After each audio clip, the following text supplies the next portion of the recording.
So last class we completed the second chapter, and we had also summarized the teaching of the second chapter. As I had said earlier, if one can understand the second chapter fully, there is no need to proceed further, because it contains everything that Krishna wanted to convey. But our minds are not prepared. A person whose mind is completely prepared, if he just studies the second chapter, he may become a Sthita Prajna, because the entire teaching is there in the second chapter. But our minds are not prepared. More so, Arjuna's mind was not yet prepared. So if Arjuna could not get the gist of the teaching, definitely we may not be prepared. So that is why Bhagavad Gita runs to 18 chapters. So the number of doubts that he had, and so this is applicable to all of us. Some may have more doubts, some may have less doubts, but definitely it is not going to be easy to understand unless the mind is prepared. If the mind is completely prepared, then immediately the knowledge will sink into the mind, and it will remain firm like a Sthita Prajna. So here Arjuna had some further doubts. So as you know, the teaching started from the 11th verse of the second chapter and continued up to the 72nd verse, which was the last verse. And the main topics Krishna covered was Jnana Yoga and Karma Yoga. So these are the only two things which are there: Jnana Yoga and Karma Yoga, knowledge and action. So further he is only going to expand on these two topics only. It is not that he is going to bring some other third topic. So it is all going to be related to either Jnana Yoga or Karma Yoga. In fact, there were three separate topics in the other than the first 10 verses where Arjuna was surrendering. And then once Krishna started his teaching from the 11th verse, he started with Jnana Yoga, then went to Karma Yoga, and then he went to the topic of Sthita Prajna, which is again related to Jnana Yoga only. So Krishna was alternating between Jnana Yoga and Karma Yoga in the entire chapter, and that is what is the subject matter of Gita itself. It's all about Jnana Yoga and Karma Yoga, because ultimate goal is to get moksha.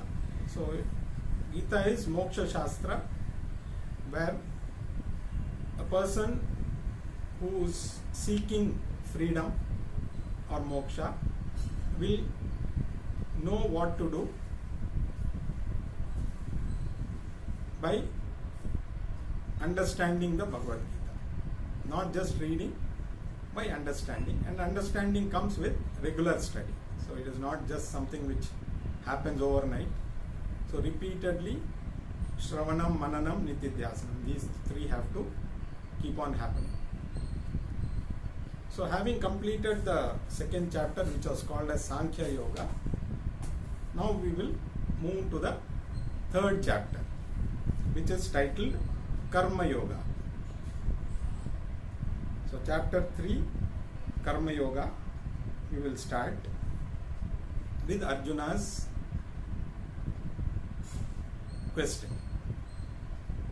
Arjuna uvacha jayasi chet karmanaste mata buddhir janardana tat kim karmani ghore mam niyojayasi Keshava.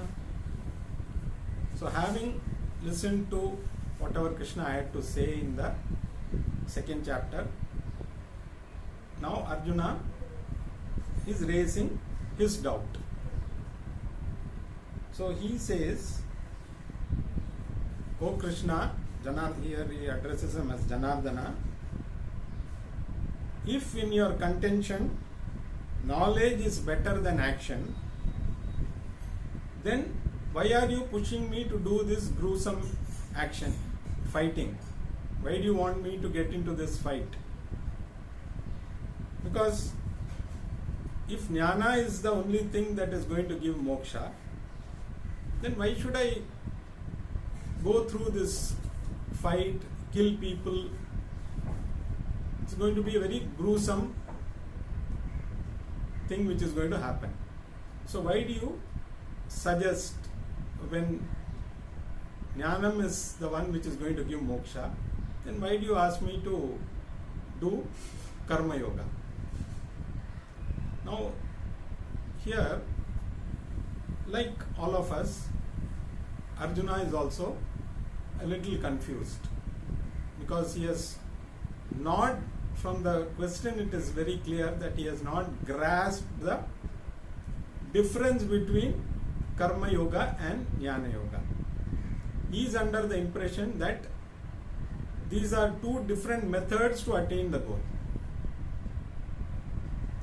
So, and he also wants to escape.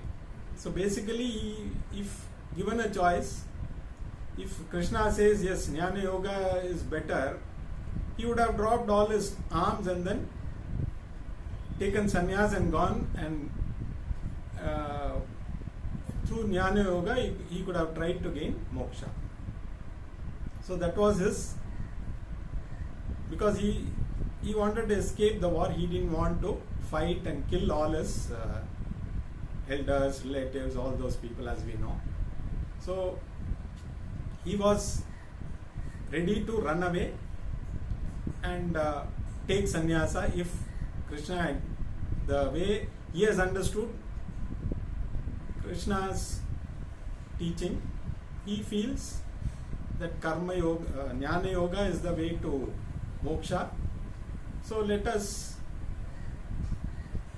me straight away go to jnana yoga and avoid this gruesome war. Now this confusion is because he has not grasped the teaching completely. He thinks jnana yoga and karma yoga are two different paths to attain moksha.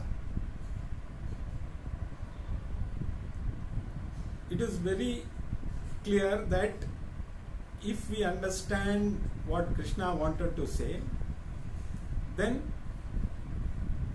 these are not two paths. There is only one path.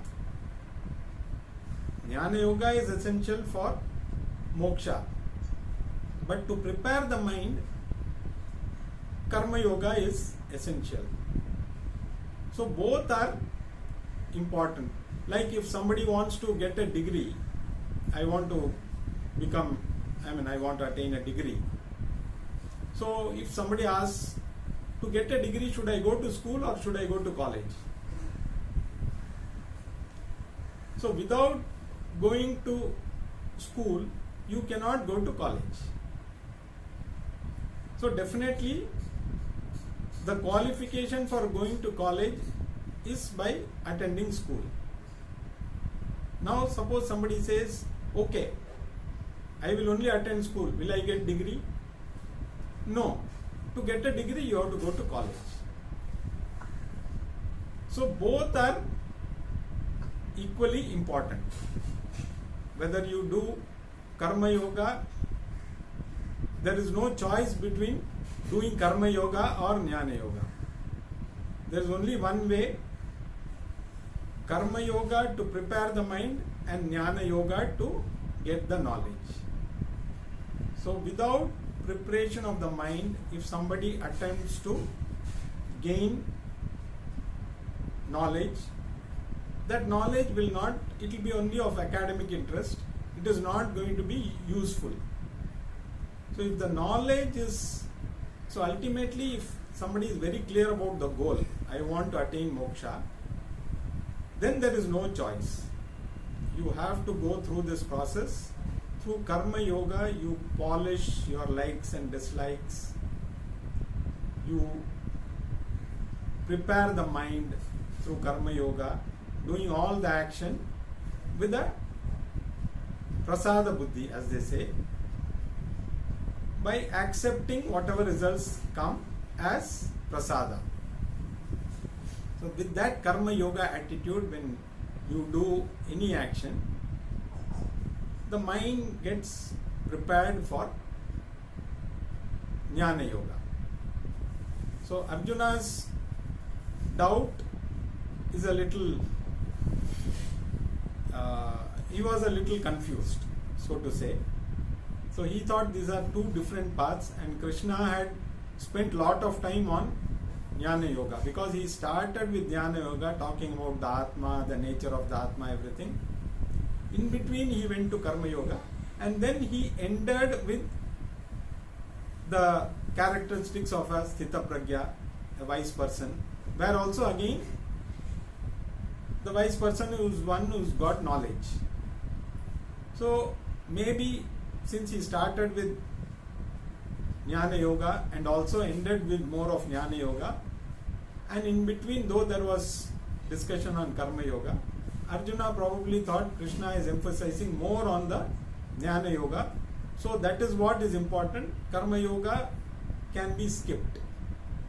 We can directly go to jnana yoga and attain moksha. And since he also was keen to run away from the war, he thought it is a better option. Now he continues his doubt in the next verse also, which we will read. Vyamishreneva vakyena buddhim mohayasiva me tadekam vada nishchitya yena shreyoham apnuyam. Continuing the confusion he had, expressing the confusion he had in the mind, Arjuna says, your words that you have discussed are seemingly contradictory. He doesn't say they are contradictory. He says to him they seem to be contradictory because maybe he has not understood them fully. And because of this, Arjuna says there is a lot of confusion in my mind. So Arjuna feels that Krishna should now tell him which is the best. Now you tell me and I will go accordingly. That is what Arjuna's contention was. You guide me and I will go accordingly. So here one thing is you need to understand is, Arjuna never said Krishna's statements are contradictory. He says they are seemingly contradictory. That means he has not understood. So he is not blaming his teacher for not understanding. He is blaming his own self. He says for me they seem to be contradictory.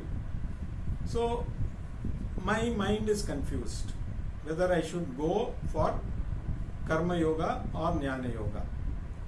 And between these two, I feel jnana yoga is better. Now you tell me which should I do. So again, Arjuna was trying to shift the responsibility to Krishna for taking the decision.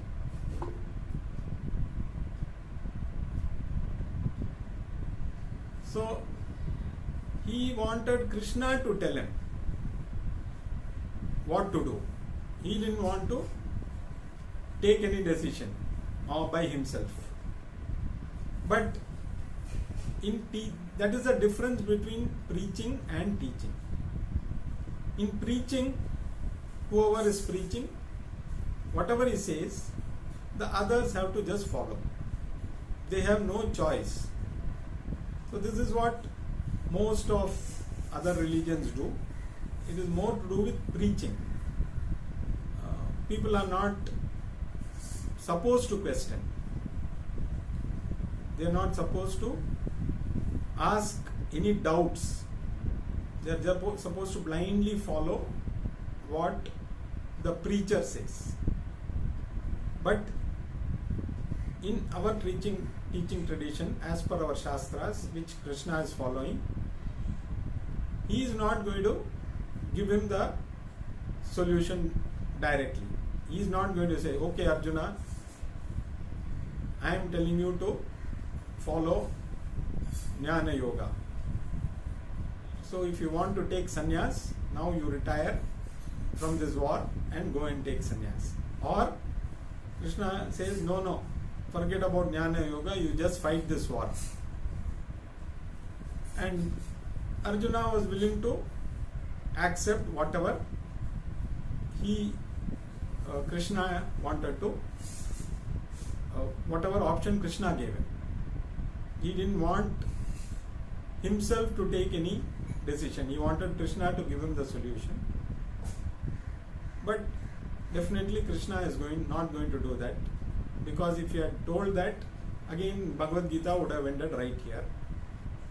So the teaching tradition is, till there are doubts in the student, it is the responsibility of the teacher to clear those doubts until a point where the student himself is in a position to take a decision.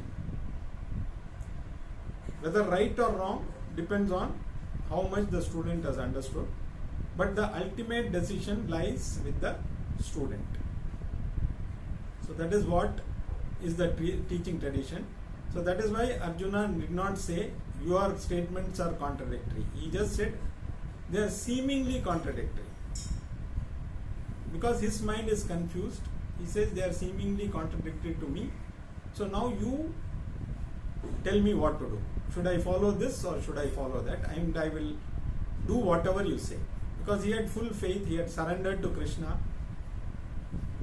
If you remember in the second chapter, after pouring out all his frustrations and everything, finally he had surrendered to Krishna and said, whatever you guide me.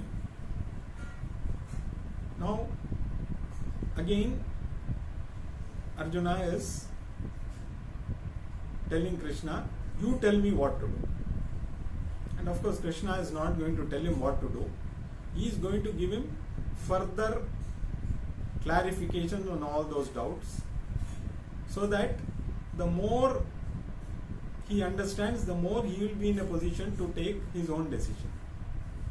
So that is what now the teaching continues from the third verse. So we will read the third verse. Shri Bhagavan Uvacha Lokesmin Dvividha Nishtha Pura Prokta Maya Nagha Jnana Yogena Sankhyanam Karma Yogena Yoginam. So Krishna starts his teaching on Karma Yoga with this verse, answering Arjuna's questions.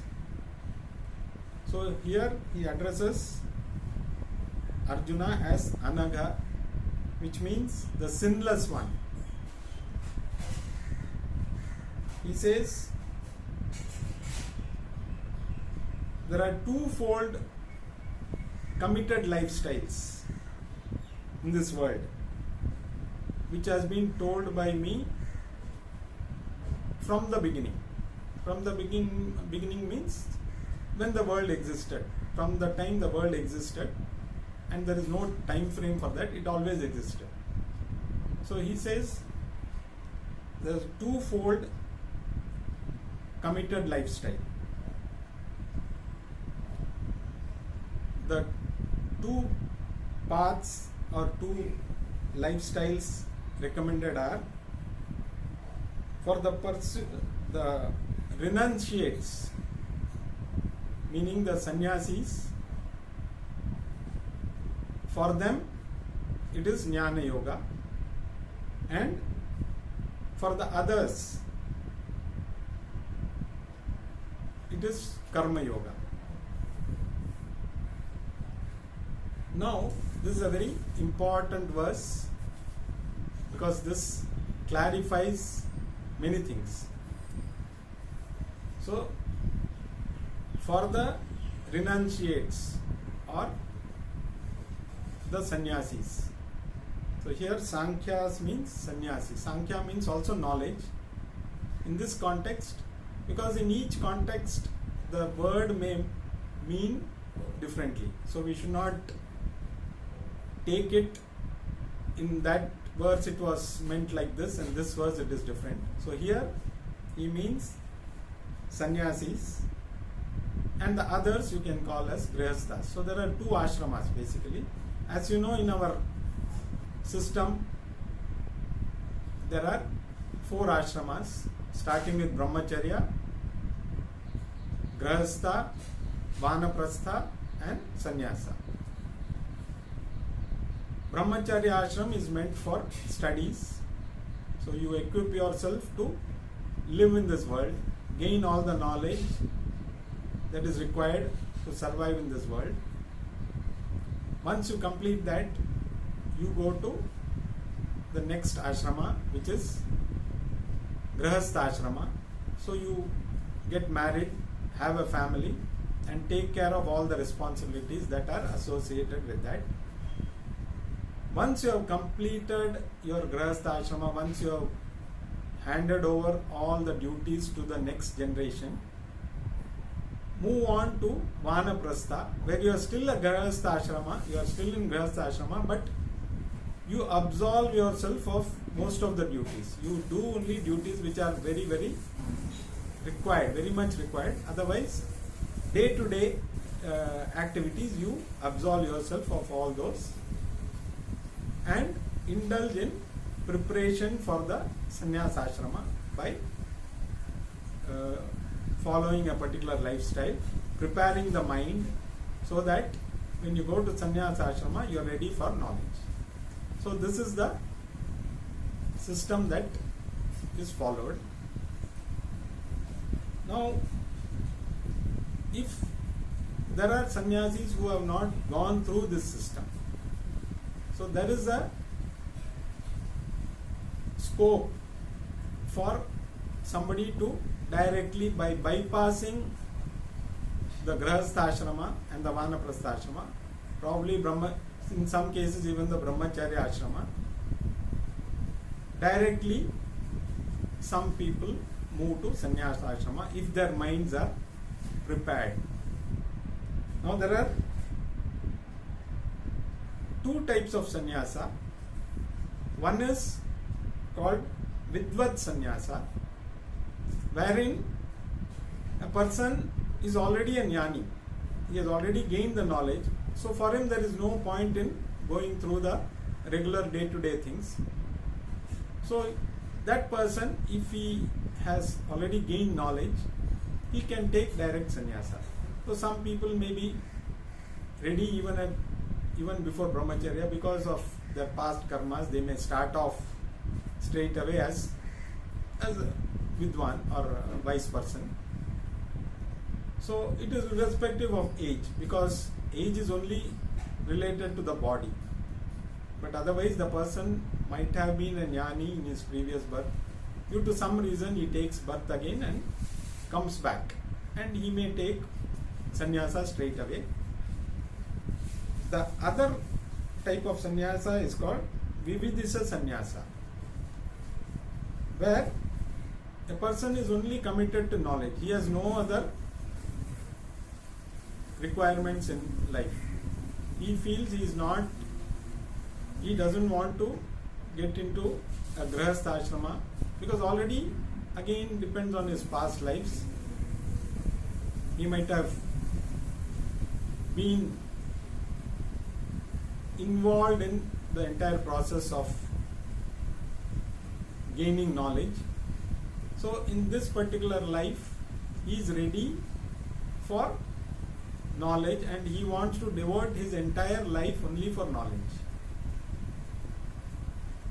So he has no other requirements.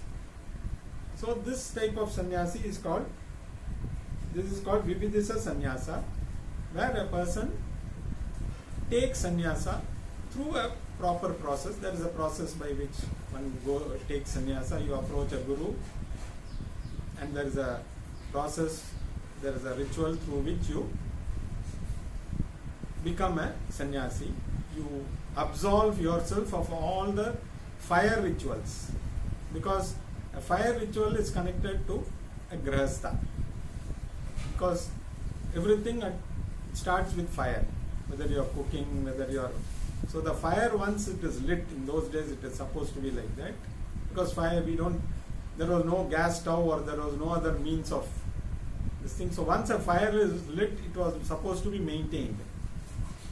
So once the fire is lit in the house, that is maintained, a lot of fire rituals were conducted, and the same fire was utilized to light the funeral pyre also. So they will carry the fire from the house to the cremation ground. We might have seen even now, though symbolically it is done, but in those days really the fire was carried from. So a sannyasi absolves himself of all these rituals. He directly, so by going through this process, this particular procedure of taking sannyasa, a person can become a sannyasi, but he has to follow certain rules. He also has karmas, but not the ones which are there for a householder. So he need not, he should not even cook food. He is supposed to take alms, whatever comes, and whatever on a particular day he gets, he is supposed to eat only that. His entire life is supposed to be dedicated only for learning and teaching.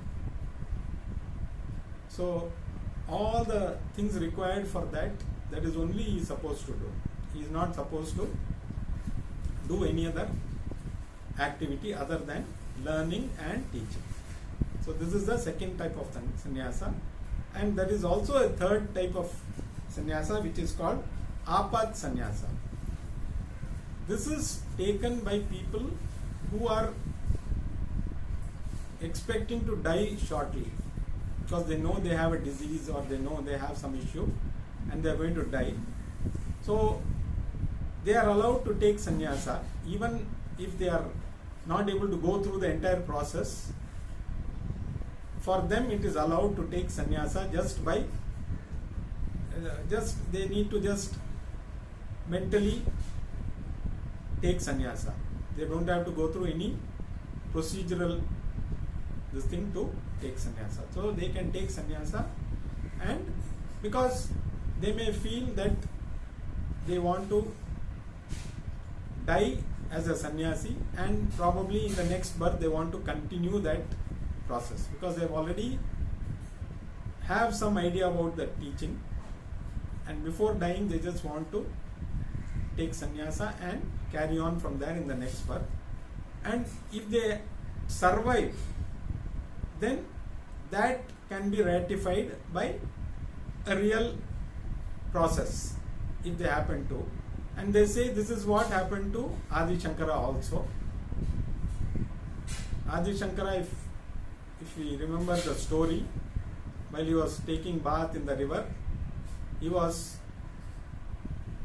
his leg was caught by a crocodile and he was being dragged into the river, and his mother was standing on the bank.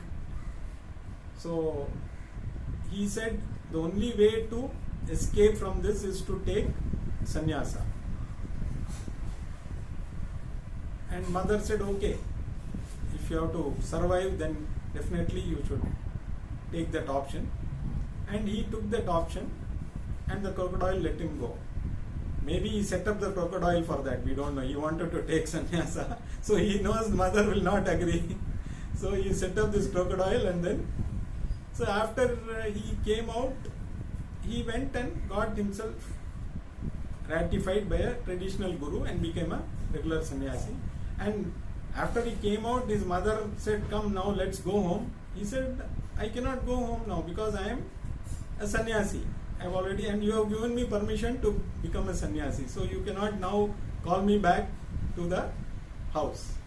So this is supposed to what have happened. So this is the type of sannyasa which is called apat sannyasa.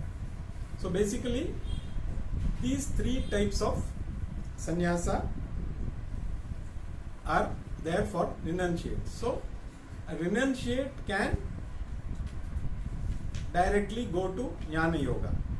He need not go through the process of karma yoga, because he is ready, as already he has prepared himself, maybe in his previous births, to study, and they have no interest in. So this is what a real sannyasi does. The real sannyasi is one who takes sannyasa purely for acquiring knowledge, and this comes out of understanding. So having given up all his desires, see, Arjuna also would have loved to take sannyasa to escape, but his mind would never have been, because he could say he lived in the forest for 13 years or so, so he is used to the hard life. But during those 13 years, his mind was only bent on taking revenge from Duryodhana and the Kauravas. So it was not that he was looking for knowledge, he was only looking for revenge. And even if he takes sannyasa now, after some time again his mind will be only on that. So till those thoughts are removed from the mind, he is not going to be successful even in gaining knowledge. So a person who takes knowledge out of takes sannyasa out of understanding is only ready. There are a lot of sannyasis who would have escaped, like Arjuna wanted to do, to escape from the day-to-day things, to escape the responsibilities. In fact, you will find many such sannyasis who later regret, because it was not out of understanding, it was more out of frustration from their worldly problems. So a real sannyasi, so when Krishna says for sannyasis it is jnana yoga, he meant real sannyasis who have overcome all their requirements in their previous lives. They have already gone through the grind and they are mentally ready now for knowledge. Such people, when they take sannyasa, they can go through jnana yoga and attain moksha. The rest have to go through karma yoga. So, and everybody cannot become a sannyasi, because the sannyasis have to be taken care of by the grihasthas, because somebody has to give them bhiksha. If everybody becomes a sannyasi, then there will be nothing to eat. Everybody will be begging, there will be no people to give. So from that itself we can see it's a very, very real sannyasis are really committed people. All the rest, nowadays they come in all sizes and forms. We have to be very clear, and we have to be very clear what we want, because we get caught because we are not clear.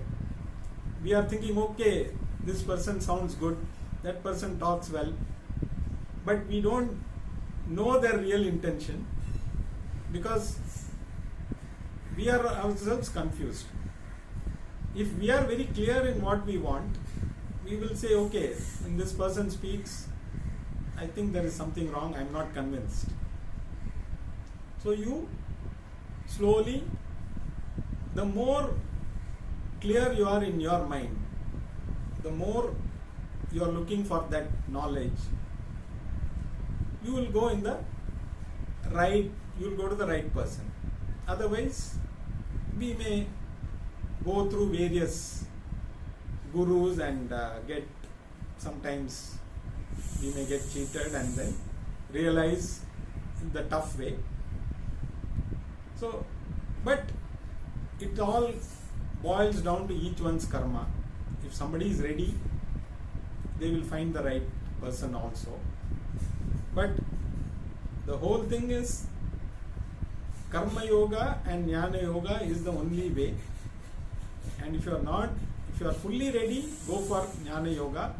Otherwise, go through karma yoga, go through the school, get good marks, then go to college. Then only you will be able to get a degree. Because if you suddenly go and sit in a college, you will not be able to understand. Even if you understand a few words here and there, they will not make any sense. So karma yoga, that is why for grahasthas, karma yoga is essential. All the tough times that you go through are meant to polish your likes and dislikes. And from that experience, slowly you gain that maturity. Then go to Vanaprastha, prepare yourself for the final journey, sannyasa. If one goes through this process, then ultimately that goal is achievable. Otherwise, if somebody, there are exceptions like maybe Ramana Maharshi or Ramakrishna Paramahansa, it's all, they were continuing from their past life. They are special, so we should not say, okay, if Ramana Maharshi could do it, why not anybody else? They were mystics, they were special. So we should not compare with them. So we have to go through the normal grind ourselves, do our regular duties with the karma yoga attitude, as we say. The more you do with karma yoga attitude, your mind will become more and more clear, more and more pure, more and more relaxed.